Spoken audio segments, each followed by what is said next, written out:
Hello and welcome to Round Robin. I'm your host, Robin McCormick with the City of Hampton's Communications and Marketing Department.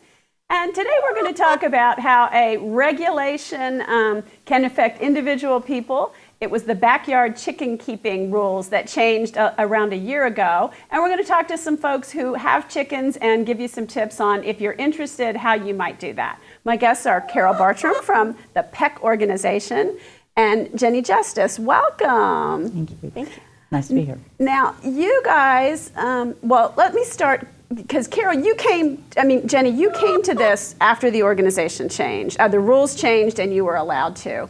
What made you want to keep chickens? Well, when I was a little girl, my grandparents had a farm, and every year for 2 weeks we would go visit them. And one of my favorite things to do was always go out and feed the chickens and collect the eggs and things like that. So it seemed to be a natural thing when they changed the ordinance for me to say, well, I'd like to try this. I had room in my yard for the coop, and I thought this would be something. My husband and I love eggs. So, and I'd never had a bird before, and I thought it would be an interesting experience to start with a chicken. And you said you were even a little afraid of birds. I was, until about 10 years ago. I had a fear of them because my grandparents' chickens were a large flock, and they had a couple of mean roosters. Yes. And so because of the mean roosters, I was always told, get in there, get out, and don't take any time with the chickens. So I was always had that fear factor where they were concerned. Okay. And you, Carol, have had chickens for a little bit longer, Right. founded an organization to support people who wanted to do this. Yes. Yeah. My husband and I read an article in Natural Home and Garden magazine in 2006, I think, called City Chicks, about how chickens were becoming legalized all across the country, and that was news to me. I'd never really thought about it before, but we were already sort of into sustainability. So 2 years later, we ended up getting chickens, and where I live in York County, it was legal. Right, right. A little more rural. Right. Even though I'm only on half an acre, so we just started with 4. And Poppy here is one of our original 4, so she's 6 years old now. And then it was about 2 years later that I started Master Gardener training, and the extension agent at the time would send all the chicken questions to me, even though I was brand new. So that started, well, actually that was 2008. I started meeting other chicken people. I didn't know anybody who had chickens when I got them. So I just thought it would be helpful for people to have a place to go and people to talk to. So, and that really has prompted my own learning. This is a little different from, when I lived on a farm, when you lived on a farm, it was a large flock, and they weren't terribly accustomed to people. I mean, the only time I would go in would be to collect the eggs, and they were not real happy with that, and, kind of stared at me with those beady eyes and kind of looked like they were going to peck. In a backyard situation where it's a smaller flock, they become sort of pets, right? Absolutely, yeah. You can talk about that, right? I can talk about that. Tell me about your girls. I have 4 Rhode Island Reds. They are named Miss America after a character in a children's book that 2 of my grandchildren read. And Amy Farrah Fowler and Bernadette and Penny. And the name of our hen house is the Omelet Factory. So, and they are becoming pets. They are 4 months old, 16 weeks old. And so they're not laying yet. But if I go in and sit on a little stool in my run, 2 of them will actually jump up on my leg and let me pet them. The other 2 are not quite so friendly yet, but they're getting there. But yeah, it's definitely a pet situation. Well, that's neat. And I've talked to a couple people who have young kids, and then the kids kind of grow up around the chickens and participate and help and get that connection of where our food comes from. That's right. So many people don't have that now. And I think that's kind of where this movement grew up, was people beginning to grow more of their own vegetables, to eat locally, to eat, healthily and things like that. That's right. I think a lot of people in our group, we're very focused on education and on backyard chicken keeping versus farming per se. So I think even the people that come into it thinking they're going to renew their flock every 2 years, once you have a small flock, and just like you said, you you have 4 chickens, you get to know their personalities, and time again, people tell me they're so surprised how, they have individual personalities, and they really are like pets. So They give eggs. and Yeah, pets that give lay you eggs. something. Yes. Yeah, dogs Yeah. are worthless. That's They right. they give you love, They but do. it's not really the same But thing. the chickens can give love as well. I have one of the chickens that will jump on my leg. She will follow me from the time I go into the run, and she does the little noises like that and just follows me around. I actually heard one of them purring yesterday, which was very unusual. I'd never heard that sound before. So Wow. Now, Yeah. so tell me a couple basics about chicks. For people who are out there wondering, like, what do you need to do to make a coop? How old are the chickens when you get them? When do they lay? All that stuff. Well, that is what our group is all about. There are a gazillion resources out there, many books, websites, and we offer free beginning chicken keeping classes. And actually, Miss Officer Taylor from Animal Control and I have taught 2 together so far, and we'll be offering another one in the fall. So it's kind of hard to explain in a short amount of time.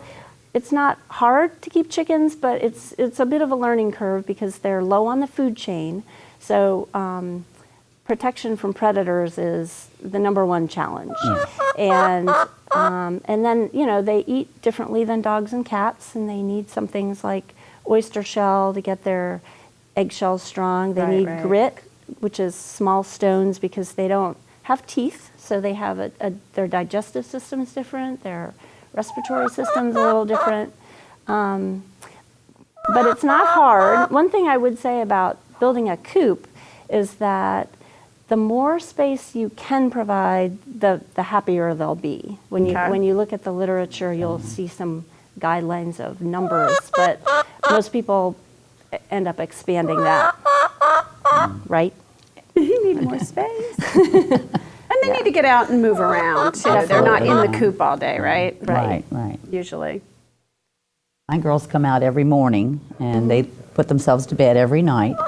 So it's pretty much just a matter of making sure they have clean water and plenty of feed, and that the feed is protected from the rain and things like that, because that can be a mess if the food gets wet, if their feed gets wet.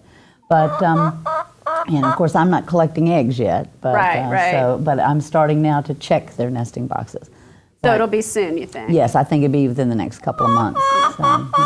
So I'm looking forward to that part of it. But my husband designed our coop and built our coop, and he made it quite predator-proof. It's completely covered, so it has a ceiling over it of fencing as well as around. And you bury the fencing underneath so that things can't dig under. And that is probably the most important thing that I found that worried me was the predators. But so far so good. We haven't had any problems. Now, predators in a city are Raccoons, okay. possums, snakes. Help me out here. Skunks. We have if actually they're a fox around. in our Foxes. neighborhood. Do And you skunks, really? yes, we have a there are fox in our parts of neighborhood. Hampton, I guess, Yeah. that still do. So, you know. Definitely.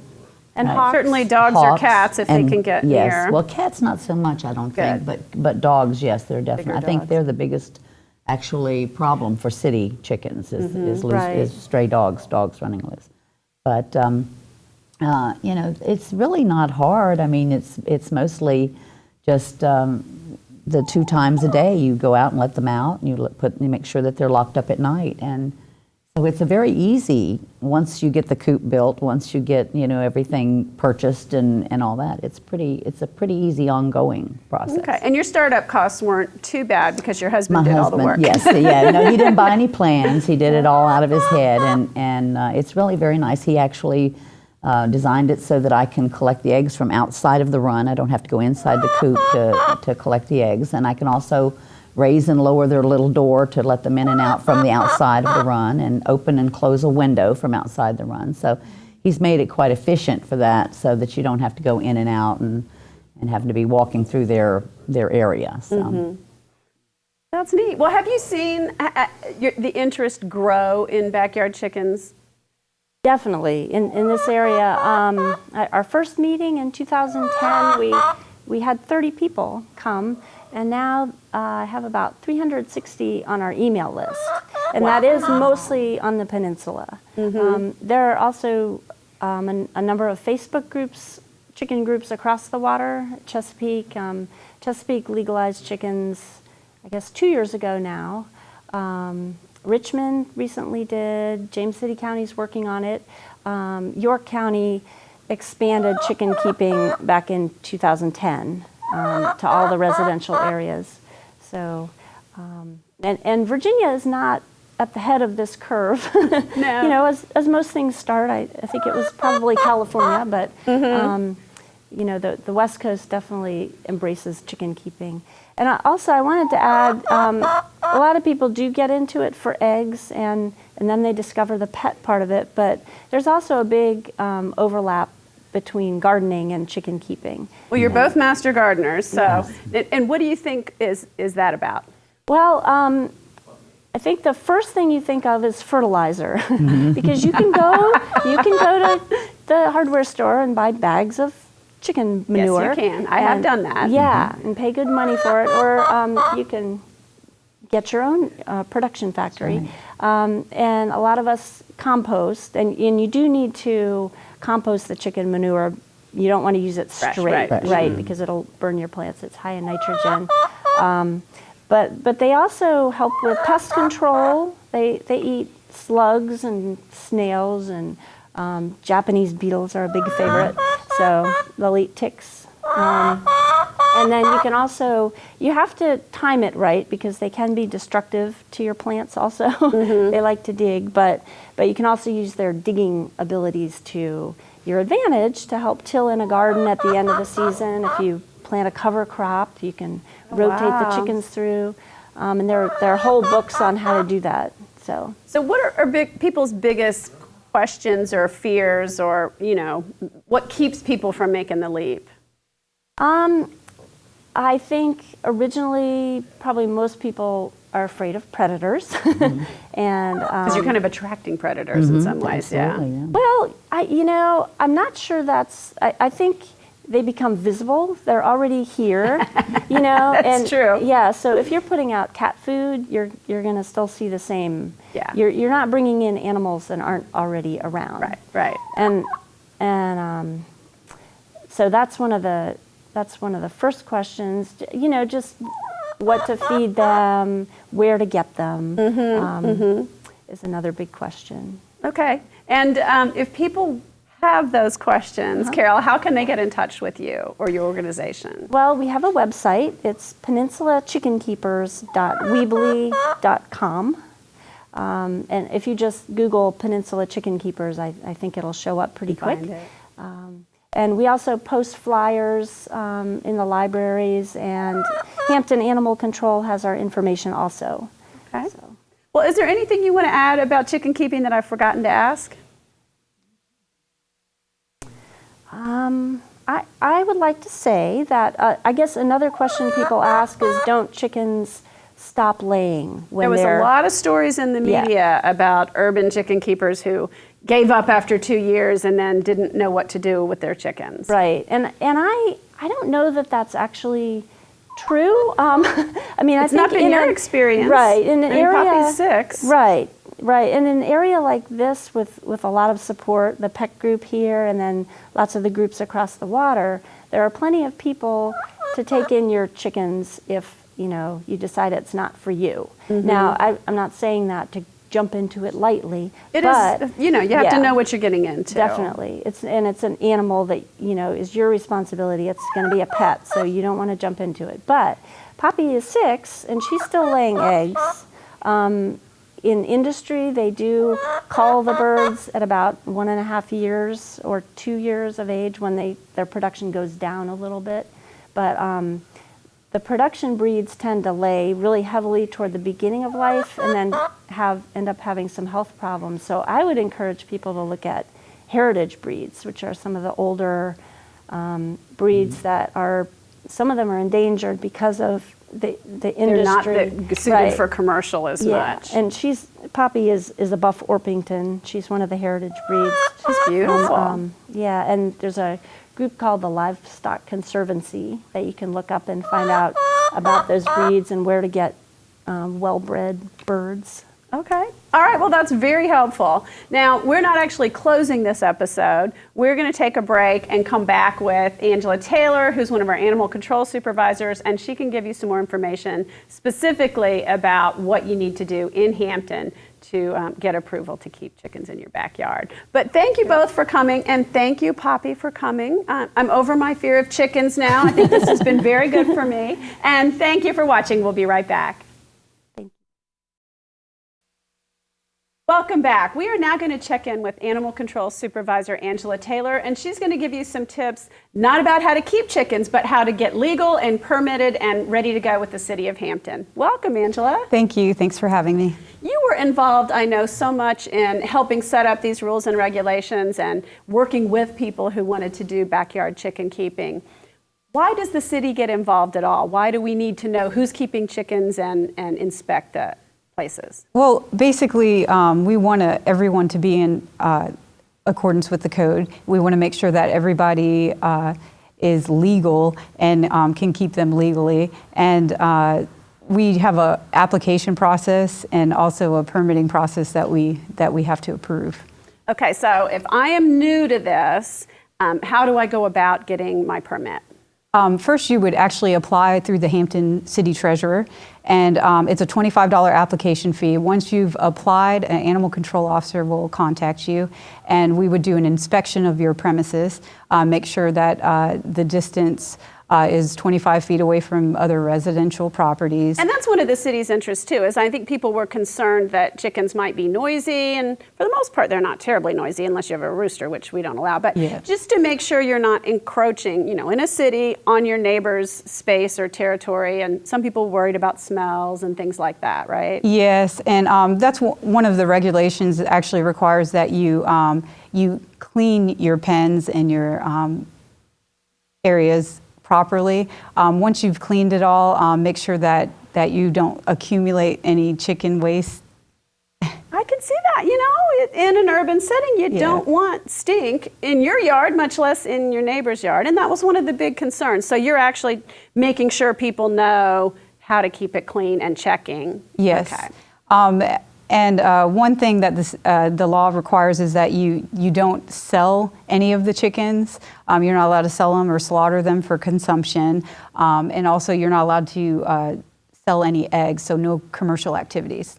Okay. So that's also to keep the size manageable from within a neighborhood. I know that, you don't want, one person in my neighborhood gives them away if she has a little bit too many, but you don't want it to become a business. Then you begin to change the character of a neighborhood or infringe on your neighbors. Yes. So it's about traffic and smell and commercial activity. You're keeping all those things under control. Yes, and one thing that we do also require is that they are kept in a predator-proof pen, so that way no other animals can attack and injure them. And that's protecting your investment and your pet if they do become pets, which a lot of these folks say when you only have 4 and it's not a farm, it's your backyard, they do, kind of become pets. Yes, they do. And we just want to prevent them from running at large, getting injured. And that's why the strict requirements on keeping them in a predator-proof pen. Okay. There are also restrictions on locations of where you can have them. Unfortunately, mobile home parks, townhomes, condominiums, you can't be apartments. 25 feet from your neighbors. No, exactly. In some of those settings. So it makes unfortunately, they sense. wouldn't be allowed to keep chickens on those types of properties. Okay. Now, do I have the pen first and then call you guys, or do you advise us on the pen or some acceptable or recommended kinds of? Yeah, we pretty much, either way, we've had a lot of people call us just to check and make sure the distance is okay first, and then they Right. construct their pen. Because you don't want to get too far down the path and then have to redo things. Yes, yeah. And then we've had people completely have their pen set up, ready to go, and then they've contacted us, and we've come out and approved them. Okay, but you will work with folks if they're maybe a little tentative on, is this okay? Yes, yes. All right, now how do we get in touch with you and your department, Angela? Well, you can call the non-emergency police number, which is the 727-6111, and an animal control officer will give you a call. and we can talk to you about any types of restrictions or regulations, and answer any questions you may have. Okay, and we should have this on the website under animal control. And if Yes. we don't, we'll put it there real quick. Yeah. But that's hampton.gov, I think, /animal control. Yes, that's correct. So, good, okay. How many people have taken advantage of this? I know it's been less than a year, but there was some demand. Yeah, we have about 17 permits right now. And we have people still contacting us and calling us interested, and just interested in knowing what the regulations are, and wanting us to, just advise them of what the laws are. That's great. And you do workshops periodically with Carol or with a member of PecK, kind of giving people both the regulations and the animal information. And so we're going to publicize those when those come about, because I remember, when City Council was discussing this, the interest level was huge. I mean, people, maybe like me, they're more interested in it and like it, but aren't quite ready to do it. But, it was a big topic. So I would think we're going to have more people wanting to do this. Yes, and for everyone who is interested, council is actually going to bring it back up. It's been about a year since we've enacted it. That's right, and they said they were going to review and look at whether the regulations were what they needed to be, or whether any changes needed to be made. There were a lot of people who were interested in having more than just 4 chickens on their property, so we were looking at maybe upping the number to 6 or 5. Okay, so people should stay tuned to council to see what happens with this ordinance. Absolutely. Okay, well, is there anything I should have asked you that I've forgotten about? No, basically it's a new thing, and everybody's pretty much interested in it, and we haven't had any issues so far, so it's going really well. Well, it's a great network of people, and they're sharing information and working together and working with you, and that's the way these partnerships should be, where the citizens and the city work together to figure out the best way to accomplish what they want to accomplish. All right, well, thanks for coming by. I appreciate it. Thank you. And thank you for watching. I hope if you have any interest in the Eat Local movement, or growing your own food, or having your own eggs, you might take advantage of the next workshop and maybe keep some chickens in your backyard. Thanks.